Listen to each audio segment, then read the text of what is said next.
Okay, folks.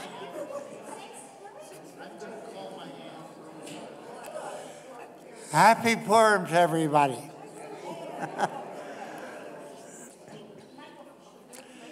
As you saw from the notice that I sent out, that we're today going to be taking up Haggai, Zechariah, and Malachi, and the book of Esther. In more or less 1 hour. Now, originally, I wasn't going to take up the book of Esther, but it fits in perfectly with Haggai, and etc. So we'll start right in. This is a very momentous experience in Jewish history. Last week, we talked about Ezekiel. Ezekiel was the primary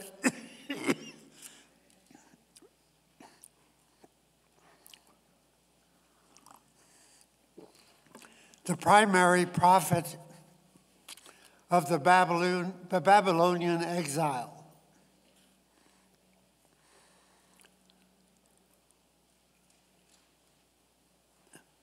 Now, the Babylonian exile lasted for how many years? 70. 70 years. What happened in those 70 years was, of course, as we pointed out, also a profound change in Jewish life. They were outside of the land of Israel in Babylonia. The temple was destroyed. There was no way of worshiping God in their customary manner. And the most important thing that happened is the development of the idea of the synagogue and prayer replacing the temple and sacrifice. That we talked about last week. And that, of course, has remained till this day the way in which Jews relate themselves to God. But after 70 years, a dramatic change takes place. Babylonia is defeated by Persia. The great conqueror of Persia is Cyrus the Great. And Cyrus issued a decree telling the Jews in Babylonia,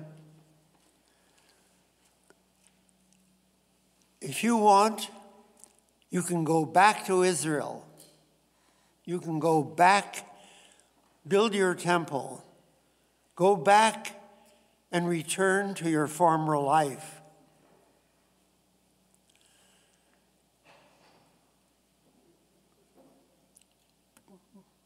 One would expect there would be a universal expression of joy in the Jewish world. Hooray! Home again. No more exile.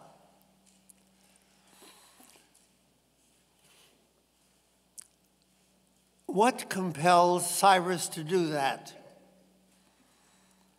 That's one of the things I'm going to talk about today. What made him do it? No one in the ancient world ever did anything like that.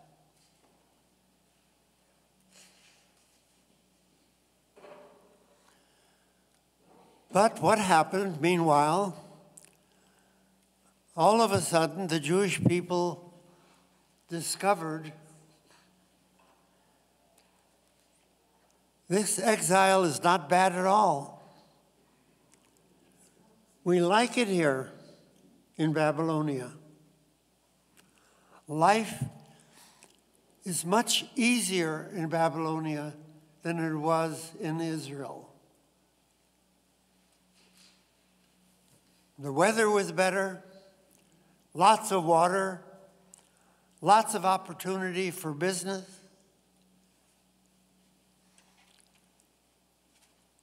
Now, there were relatively few Jews who took Cyrus up on his offer.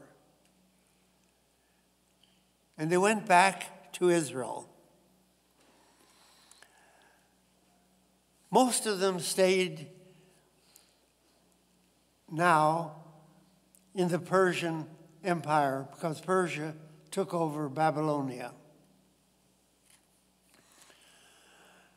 Well, the Jews who went back to the land of Israel almost overnight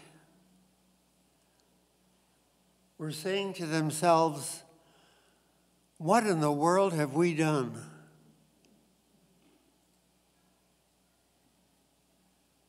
We were in paradise in Babylonia, like Southern California. What did we come back here to this rain and snow, and worst of all, hostile neighbors? Because after Babylonia took out all the Jews from the land of Israel, or most of them, practically all, they were replaced by neighboring peoples who resented very much their coming back home, claiming their old houses and buildings and whatever. Remember the movie Shoah? How Poles reacted when Jews, after the war, started coming back to Poland? It's our home now. It's our buildings now. Get out of here. They weren't very welcome. Same thing happened there. But there were some very strong individuals who came. I'll mention two of them, Zerubbabel and Joshua. Zerubbabel was a member of the royal family of David, and he became automatically the leader of the returning exiles. And Joshua was the high priest. Even they started quarreling with each other as to who was the real leader of the community. So you had neighbors who were unfriendly. You had a very difficult life to rebuild all of the damage that the Babylonians had done in the country.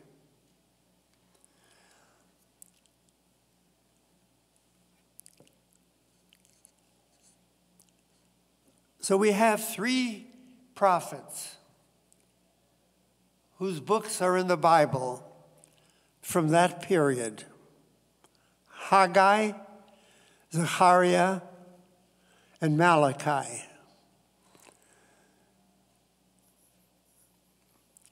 After today, if you want, you can forget those names.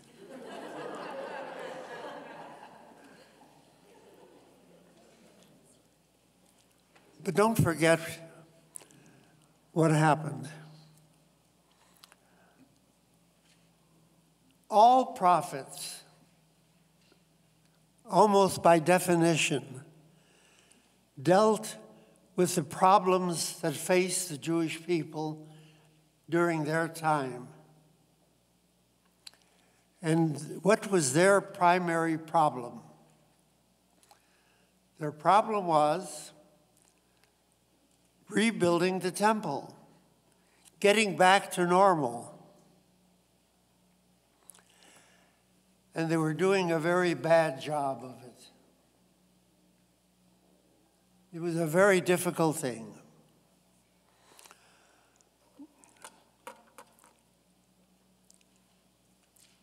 Look at how the book of Haggai begins. Chapter 1, verse 1. So is now the time for you to be living in your own paneled houses, while this house lies in ruins. Start building the temple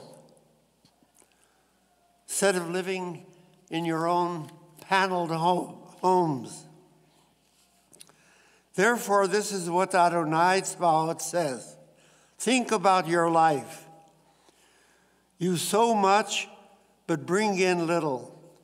You eat, but aren't satisfied. You drink, but never have enough.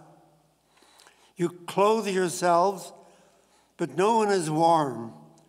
And he who works for a living earns wages that are put in a bag full of holes. Get yourself organized. You're not accomplishing anything.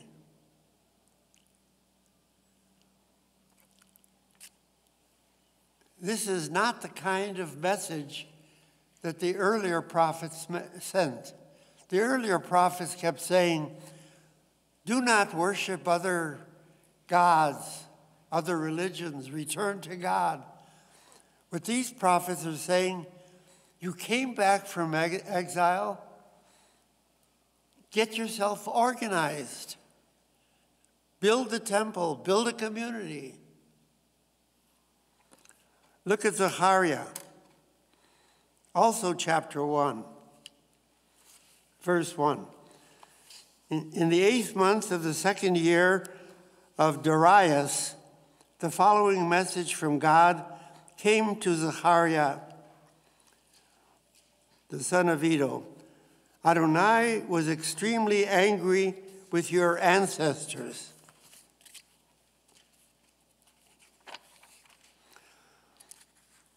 Therefore, tell them that Adonai says, return to me, and I will return to you. Don't be like your ancestors. The earlier prophets proclaimed to them, God said to turn back from your evil ways and deeds, but they didn't listen or pay attention to me. Your ancestors, where are they? And the prophets, do they live forever? But my words and my laws, which I ordered my servants, the prophets, overtook your ancestors, didn't they? Then they turned and said, Adonai has dealt with us according to our ways and deeds, just as he intended to do. Okay, now, not only weren't they getting organized, but they still weren't returning to God properly. Because the only way they could return to God was to rebuild the temple.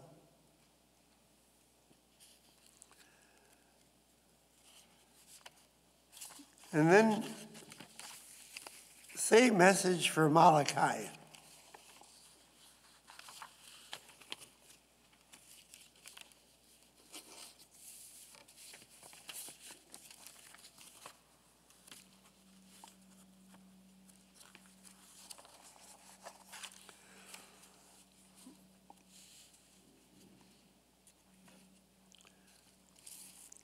Now, this is a different message, but a very important one. Who is Malachi? And that's the important thing. He was the last of the prophets. There are no more prophets after Malachi. Here's what he says in chapter 4, verse 1. The day is coming, burning like a furnace, when all the proud and evildoers will be stubble. The day that is coming will set them ablaze and leave them neither root nor branch.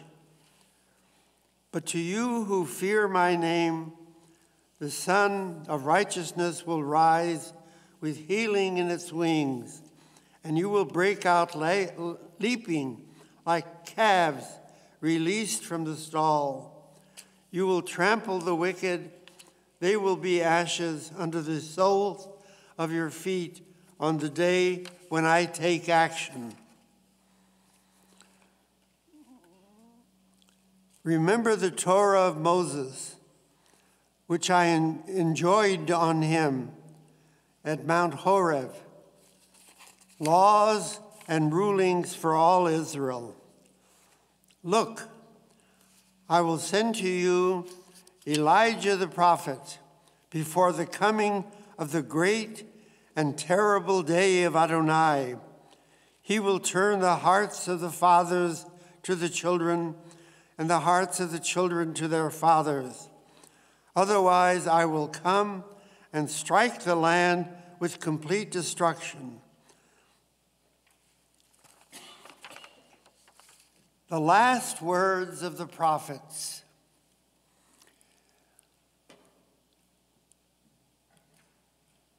A reassurance.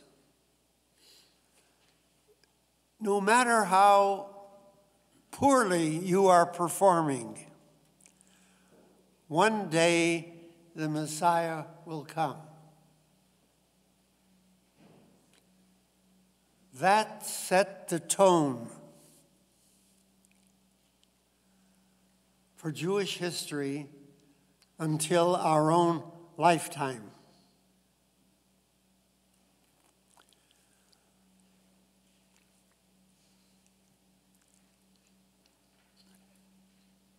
When all you can do after Cyrus allows you to go back to the land of Israel, when all you can do is end up praying for the Messiah, it's, as we say in Yiddish, azoch veh. You're in deep trouble.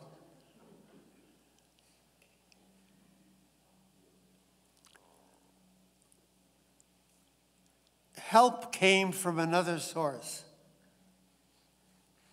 They couldn't do it themselves. They failed totally. Now, in order to understand what happened, you have to read the book of Ezra and Nehemiah. You don't understand the book of Esther unless you read Ezra and Nehemiah, which we're going to discuss next week. But we're going to talk now about the book of Esther. We're celebrating Purim.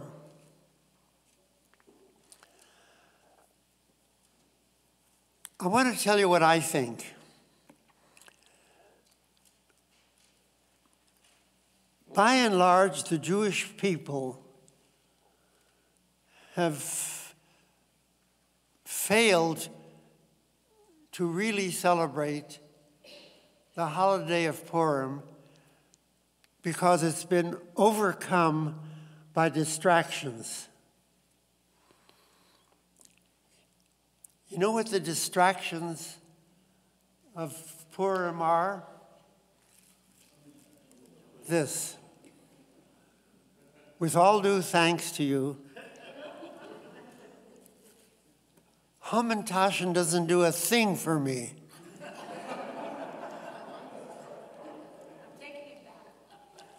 The other thing about Purim does even less for me.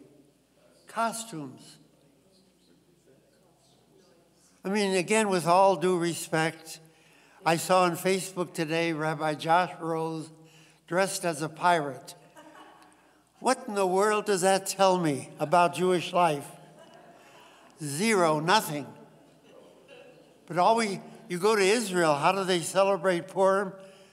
Everybody's dressed in costumes. Some of them are dressed in the weirdest costumes of all. They're dressed like Catholic priests and nuns. Is that a way to celebrate Purim? And what kind of a message do we get? Distractions, distractions. The real story of Purim is this. If you read the book of Esther, first of all, one of the important things to note, there is no mention of God in the book of Esther. There are no prayers to God. The book of Esther is totally made up of Jews living in Persia.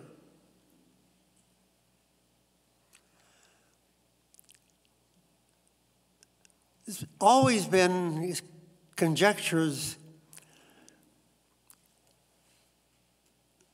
Is this story real? Is there history? Or is it a Baba Maisa? Well, I'll tell you what I think it is. It's historical fiction. It's not real. It's fiction. However, I really believe that there is a strong element of history. Why do I believe that? And the answer is in the book of Ezra and Nehemiah.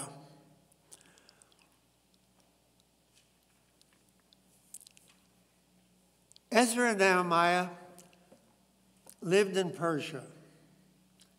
Nehemiah was the cupbearer to the king. Now, a cupbearer is the equivalent today of the Secretary of State, a very high office in the royal palace. In my own mind, I'm sure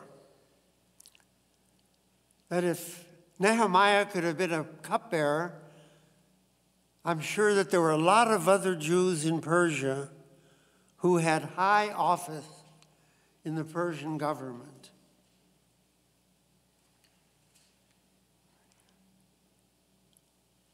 I remember at a critical time in our own history, when Franklin Delano Roosevelt was president,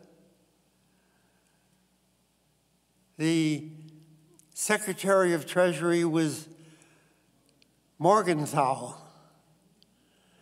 And there were a number of other Jews high in the government of the United States. Louis Brandeis, Felix Frankfurter.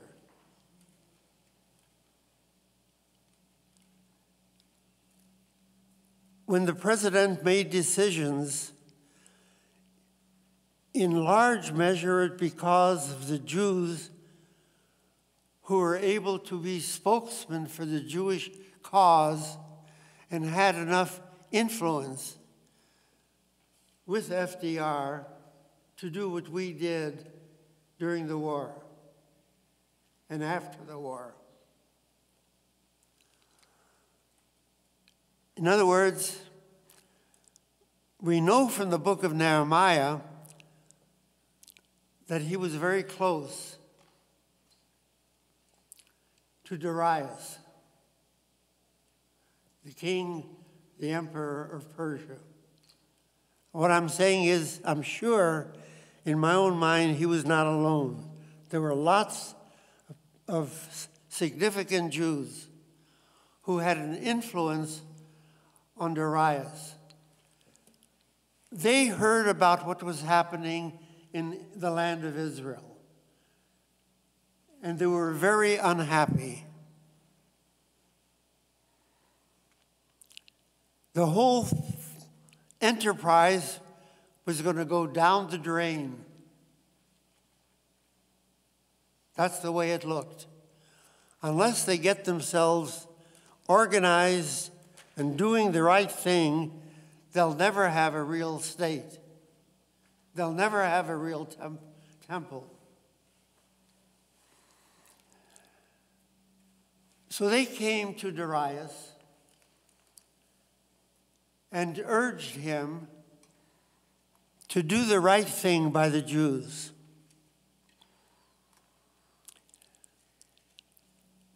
The important thing that they did is this.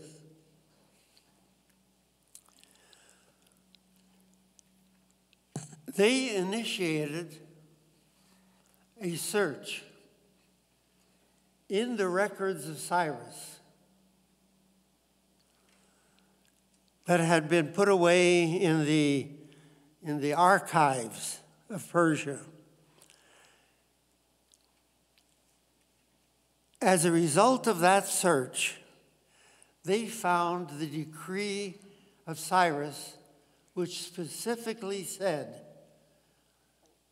that not only were the Jews going to be allowed to return to Israel, but that the Persian government would assist them in the building of their temple. So they said to Darius, it's your responsibility to fulfill the decree of Cyrus.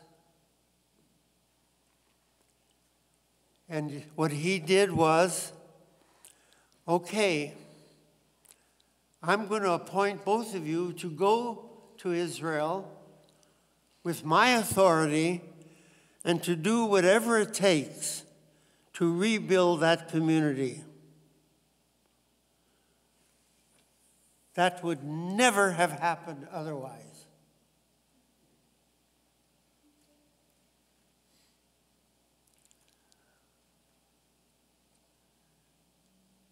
You know what it reminded me of?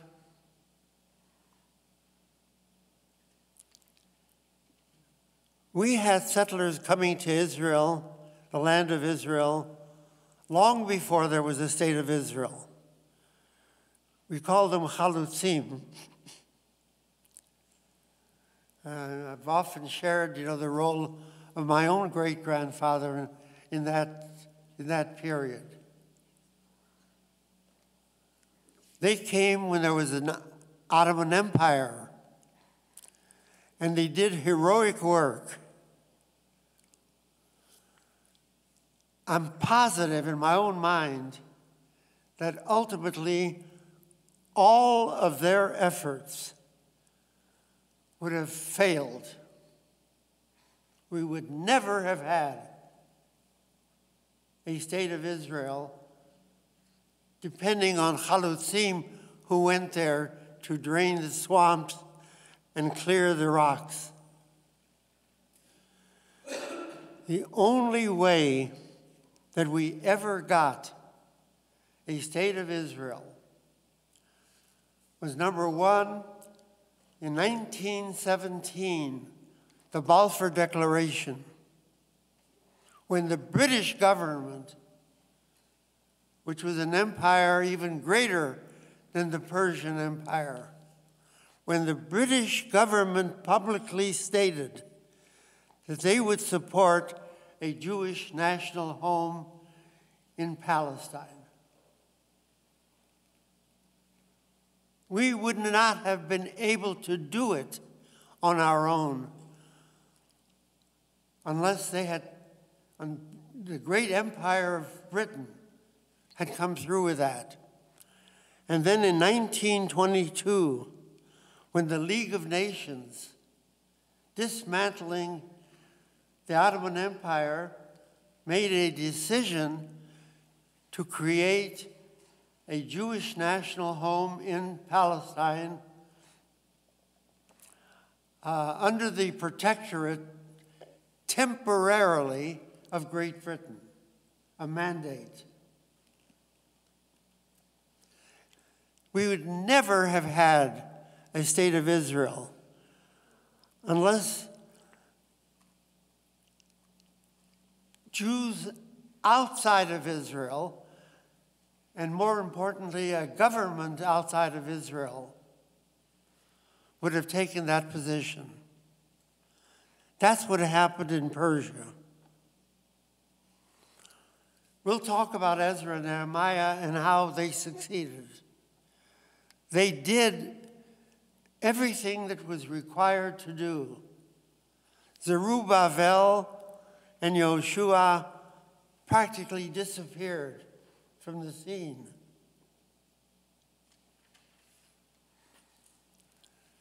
Now,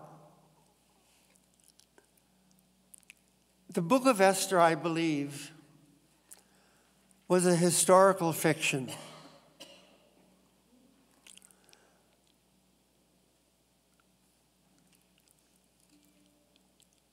Whether or not there was a Queen Esther historically, who knows? I don't know.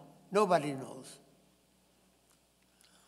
But because of Ezra and Nehemiah, I do know clearly, historically,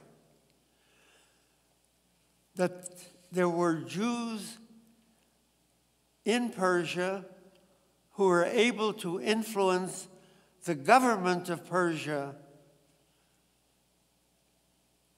to not only allow Jews to return to Israel, but to rebuild the temple and to rebuild their government there. That I know historically. Now, the book of Esther is a charming tale.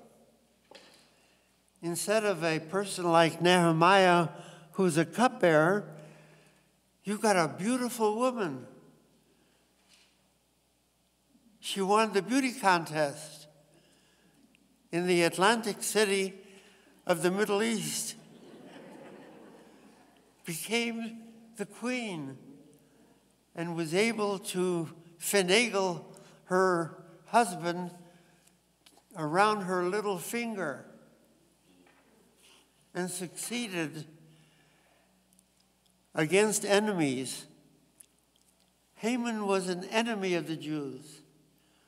Well, during the earlier period of Zerubbabel and Yoshua, there were enemies of the Jews who turned to Persia and said, the Jews are trying to trick you, telling you they want to rebuild a temple.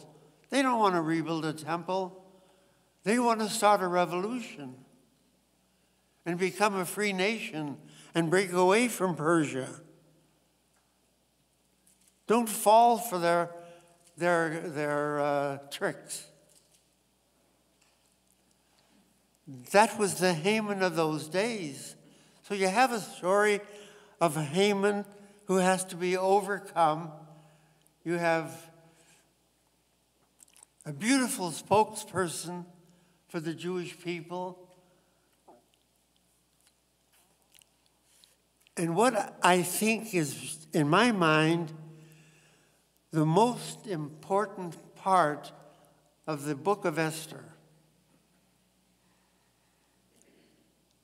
Now, I'm going to ask you. This is a story that we all know. One of the most familiar stories in Jewish life. Through the intervention of Esther, what did the Jews request from the king of Persia, Ahasuerus? What did they ask for?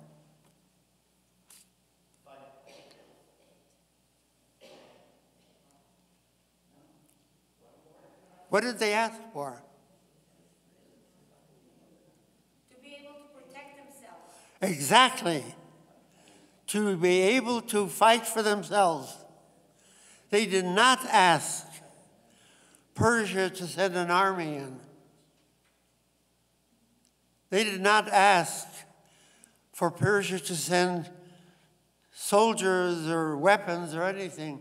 Just give us the opportunity to protect ourselves. They did not ask for God to protect them.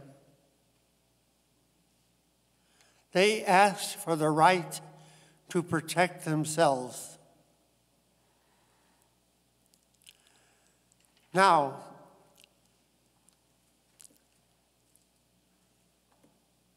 I'm going to switch to modern times.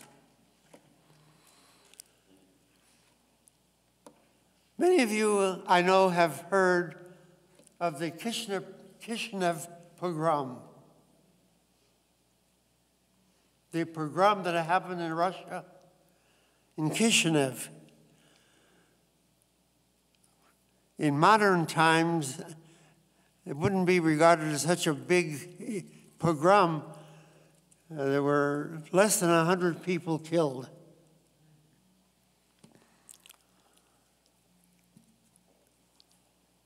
But Chaim Nachman Bialik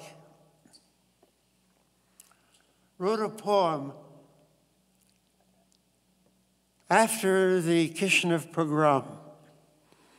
The poem was called Ir HaHariga, the city of slaughter,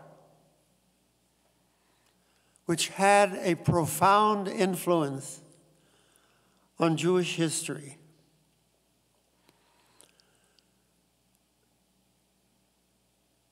In some ways, Bialik's poem, A City of Slaughter, is like the book of Esther. In this way.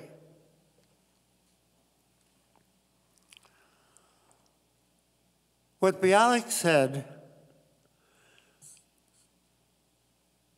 we just had this terrible pogrom. You know, actually, it's not much different from the numbers of people that were killed in Christchurch recently, Muslims.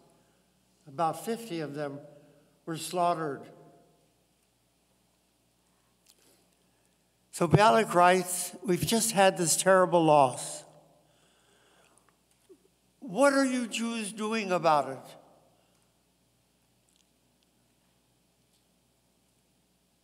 You know what you're doing about it?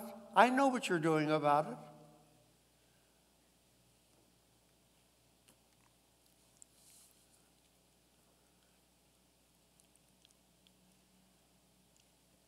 You're all going to shul to pray.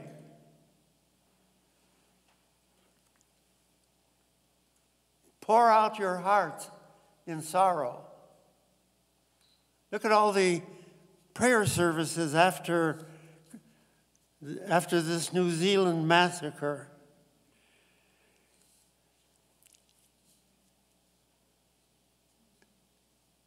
Your prayers aren't going to do a thing to prevent another massacre like that. Do you know what you ought to be doing? You ought to be organizing a Jewish Hashomer, a self-defense force. Defend yourselves.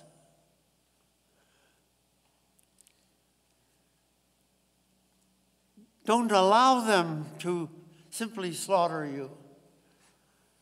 That led to the creation of the Hashomer in Russia, which was later brought to Israel and eventually became the Tzva Haganah Israel, the Israeli Defense Force. It's a defense force. You have to defend yourselves and not rely on prayers for some divine power to protect you. Take your future into your own hands. This is what the book of Esther is really talking about. That's why it's such an important book. And that's why Purim would be, I think, a far more important holiday than putting on costumes and eating Hamantaschen.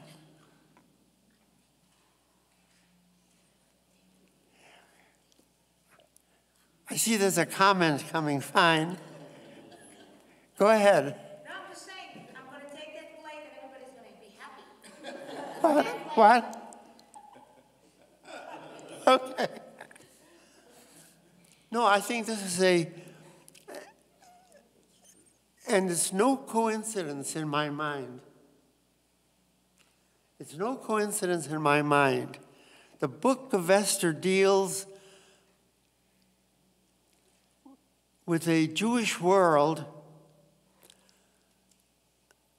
that was also, at the same time, the end of prophecy. Malachi was living in Israel during this time that is being described by the book of Esther. Now, whether the book was actually written at around the same time or a bit later doesn't make a bit of difference. But it's the same environment. In other words,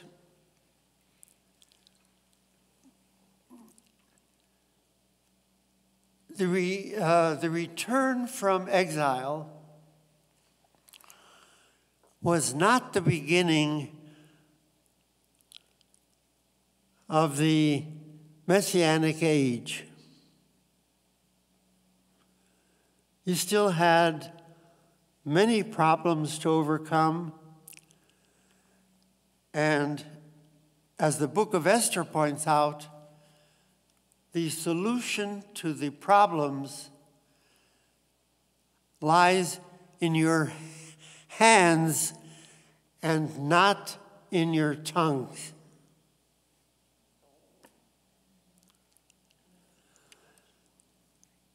So we learned an important lesson then.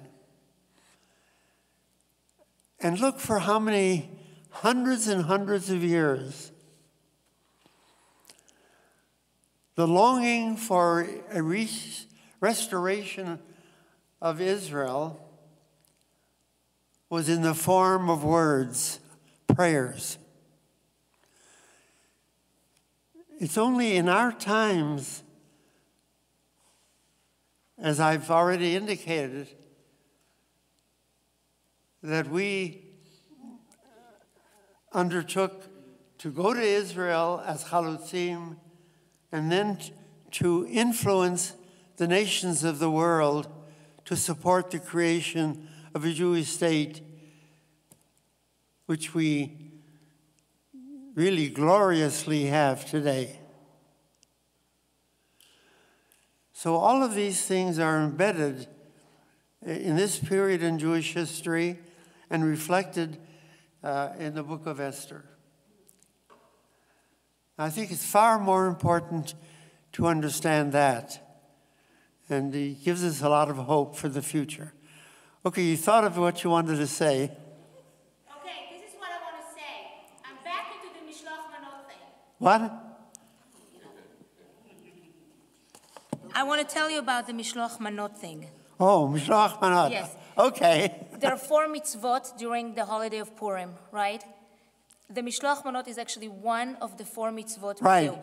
So I was thinking, what is about the Mishloach Manot? And it's about the giving of goodness, which is the antithesis of what happened in the Purim story, which was the prevailing of evil. So I think the idea of sharing goodness and sharing happiness, and sometimes goodness goes through foods. And that's my answer. Doris, I want to point one thing out to you. Yes. If you may recall, but it's already been a couple of minutes, so you might not recall. What I said was, I only made reference to costumes and to Hamantaschen.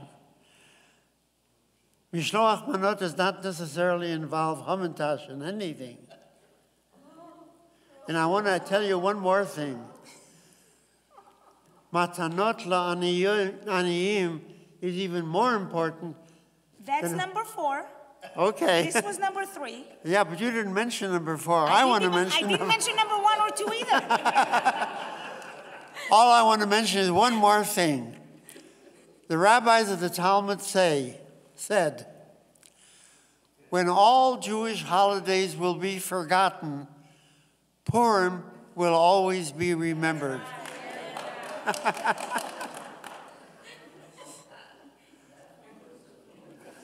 Okay. Actually, we'll take a few more questions, but okay. Rabbi, I understand your message about action being more important than words, but I think that before we can take action, it takes some time to share our ideas with words so that we can help people understand how to take action. I wouldn't disagree with you on that. I'm certainly not discounting the importance, the real importance of the prayers for those thousands of years, because what they did was to enable the Jewish people to never forget. And when the proper time would come, they would be able to take action. When you look back on those 2,000 years and more, there really was never a time when it was likely that they could have created a state of Israel until after the fall of the Ottoman Empire. So that was an important thing.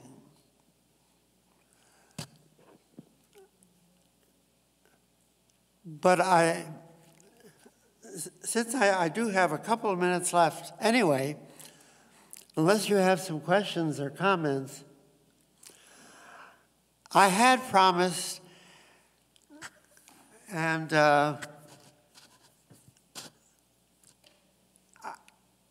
I'm really embarrassed to say this, but I'll say it because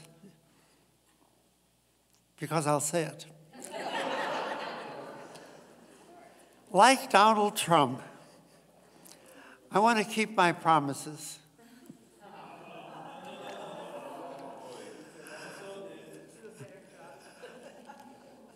I promised that I would say something about the second Isaiah, which I didn't do, but now is a good time to say it. The second Isaiah lived just before the period that we talked about today. In other words, during the Babylonian exile, just before Cyrus allowed the Jews to return to the land of Israel.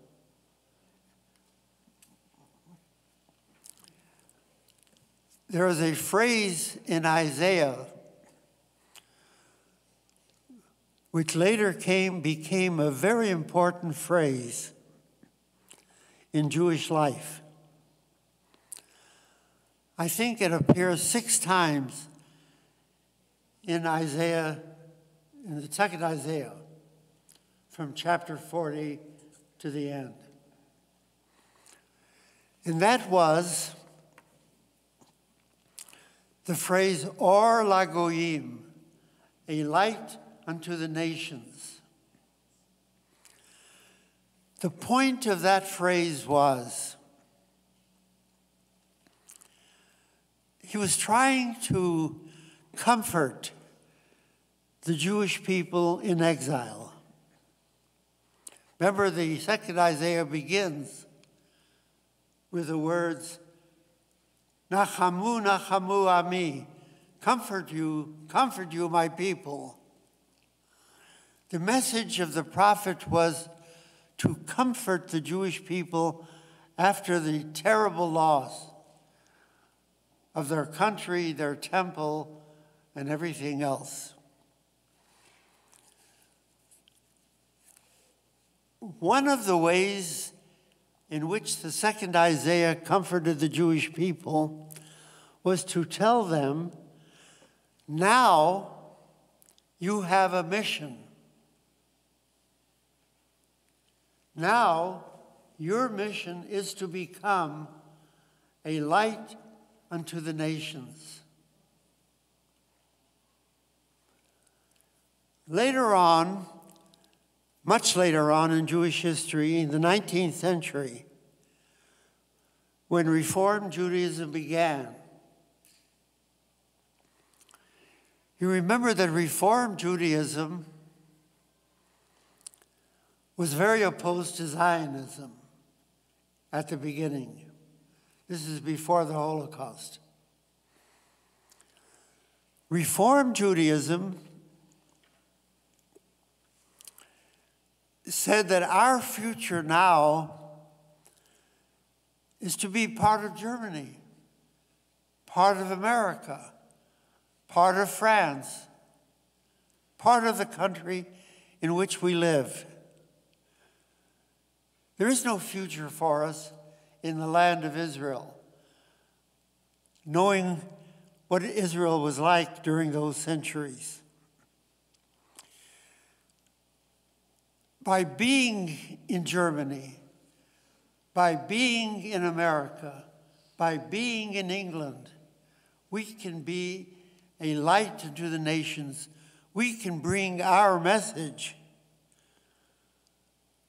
of morals and ethics, goodness, faith to the world at large, not to be in another ghetto again back in the land of Israel. We've lived enough in the ghetto.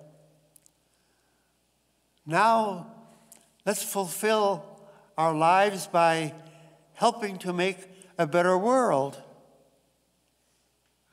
You can only make a better world by living in that world.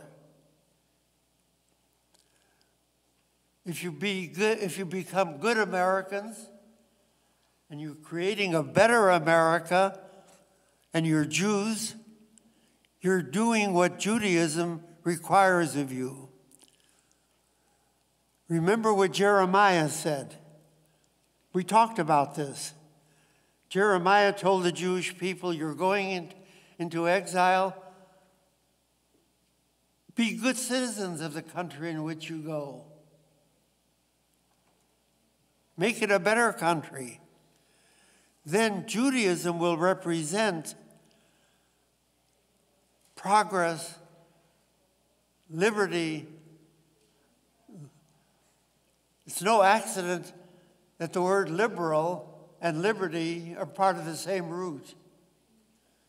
We became liberals in the countries in which we moved. We helped make America more liberal. We're very proud of the role that American Jews have played in making America open and welcoming and free. So it's a good thing we were exiled. Don't bemoan the fact that you were driven out of Israel. Welcome it as a challenge. Be an or lagoyim, a light unto the nations.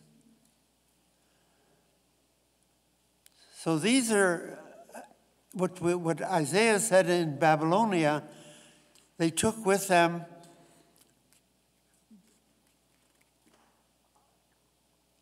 not only back to the land of Israel, But then, not much later, when Rome scattered them all over Europe, we brought that with us. So that's what I wanted to say primarily about the second Isaiah. Okay. Why do Christians think there's only one Isaiah? And what is the message? Why do Christians what? Think that there's only one Isaiah. They don't have two. Jews don't either. You look in the Bible, there's no second Isaiah in the Jewish Bible. There's only one Isaiah. Who decided that there was a second Isaiah?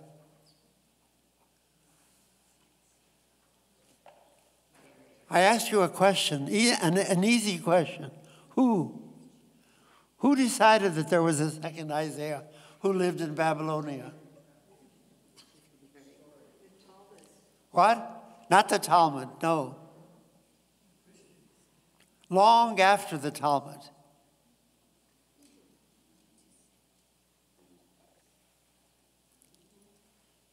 Modern Bible scholars, in a study of the language of the book of Isaiah from chapter 40, the language changes.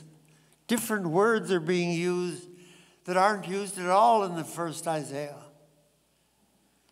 Not only that, in the second Isaiah, they talk about light unto the nations. In the first Isaiah, they talked about surviving the Assyrian assault. So it's a modern concept. It's not Christian. It's not Jewish. It's just scientific.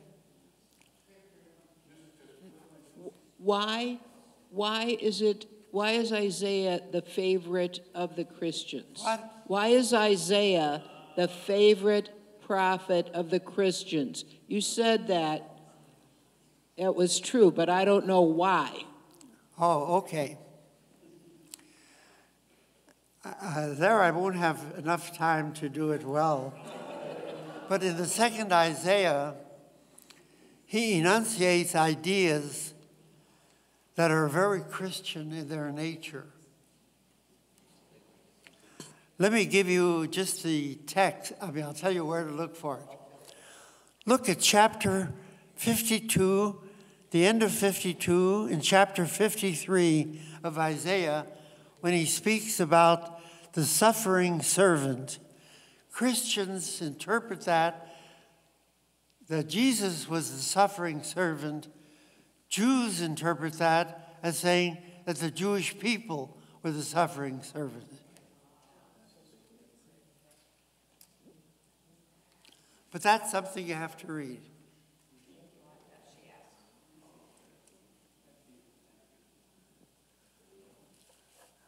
But I've always been very careful about time. I never wanted to be known as the rabbi that keeps you there forever. But if you look that up, you'll see what I'm talking about. Thank you, Rabbi. Okay, the next week, Ezra and Nehemiah.